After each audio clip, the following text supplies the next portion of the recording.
अस्सलाम वालेकुम। आपको पता है अगर हमारे समंदरों में तूफ़ान ना आए ना तो बहुत सारे ऐसे मिनरल्स और न्यूट्रिएंट्स जो समंदर की तह में मौजूद होते हैं वो कभी भी उससे बाहर ना निकलें। इस पूरे प्रोसेस में वो सारे जो न्यूट्रिएंट्स वगैरह जो समंदर की नीचे बिल्कुल बॉटम में जमा हुए होते हैं ना, वो तूफ़ान जब आता है तो वो सारी चीज़ें उठा के सरफेस पे ले आता है और जो आसपास ज़मीन होती है वो ज़रा ज़्यादा ज़रखेज़ हो जाती है।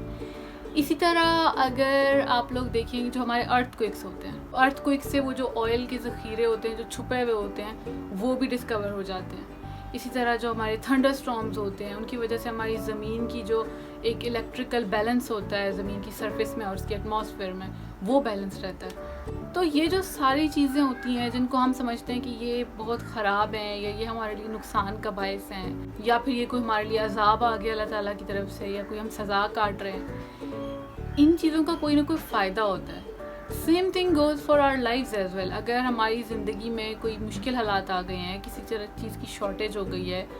You are short of money या फिर you are short of good friends, और वैसे हालात ऐसे टफ़ हो गए, कोई हादसा हो गया, कोई और मुश्किल आ गई, आपकी फैमिली में कोई बीमार हो गया, हमें लगता है कि बस this is end of life, मतलब अब सब ख़त्म हो जाएगा और ये तो एक ऐसे ही है जैसे आपकी ज़िंदगी में तूफ़ान आ गया और अब सब ख़त्म हो जाएगा और इसके सिर्फ साइड इफ़ेक्ट्स ही हैं। ऐसा नहीं होता। उस पूरे प्रोसेस में जब हम मौजूद होते हैं वहाँ पे ये चीज़ सोचना थोड़ा मुश्किल होता है। हमें लगता है कि शायद हम कभी भी पॉजिटिव ना सोच सकें, शायद हम कभी भी इस चीज़ से निकल ना सकें। लेकिन एक बात को याद रखना ज़रूरी है कि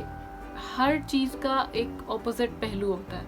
ठीक है, और हर कंडीशन में चाहे कोई भी हालात हो ना, उसका वो दूसरा रुख मौजूद रहता है। वो कभी हम देख पाते हैं, कभी हम नहीं देख पाते, लेकिन वो उसका वो वाला पहलू हमेशा मौजूद रहेगा। तो समटाइम्स जब हम किसी ऐसे हालात में फंस जाते हैं कि हमें कुछ समझ नहीं आ रही होती, हमें कोई भी चीज़ पॉजिटिव नज़र नहीं आ रही होती, तो ये सोचने की कोशिश करनी चाहिए कि जैसे तूफ़ान आने से आपके समंदर की तह में से बहुत सारे न्यूट्रिएंट्स ऊपर आ जाते हैं ना, बिल्कुल इसी तरह से आपकी ज़िंदगी में कोई परेशानी आ रही है, कोई मुश्किल आ रही है, यू नेवर नो कि आपके अंदर कौन कौन से टैलेंट्स छुपे हुए थे, कौन कौन सी आपके अंदर सलाहियतें थी जो अदरवाइज़ शायद कभी बाहर ना आती, लेकिन मुश्किल हालात पड़ने की वजह से या प्रॉब्लम में फंस जाने की वजह से वो सारी जो आपकी पावर थी ना, जो आपके अंदर टैलेंट छुपा हुआ था, वो सब सरफेस पे आ जाता है। It is tough, definitely it's tough. जब वो हालात गुजर रहे होते हैं ना, it's very tough, but believe me, once you just go through this, और जब ये सारी चीज़ें थोड़ी सेटल डाउन हो जाती हैं, तब आपको समझ आने लगती है कि कौन कौन सी वो चीज़ें थी, कौन कौन से वो लेसन्स थे जो आपने उसमें से हासिल किए। और आपकी ज़िंदगी में आने वाला ये जो भी तूफ़ान होता है ना, ये आपको खाली हाथ नहीं छोड़ के जाता, ये हमेशा आपको कुछ ना कुछ देकर जाएगा। कभी आपको सब्र सिखा कर चला जाएगा, कभी आपको कोई और लाइफ का लेसन सिखा देगा, कुछ ना कुछ सिखा के जाएगा।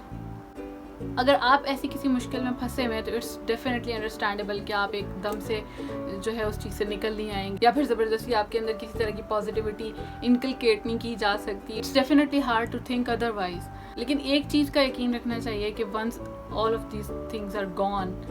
आप खाली हाथ नहीं होंगे, you will definitely have something with you, a new lesson, maybe new energy to start over, कुछ ना कुछ, कोई ऐसी सलाहियत, कोई ऐसा टैलेंट जो छुपा हुआ था वो निकल आएगा, बट कुछ ना कुछ ज़रूर आएगा, trust me. So just keep going.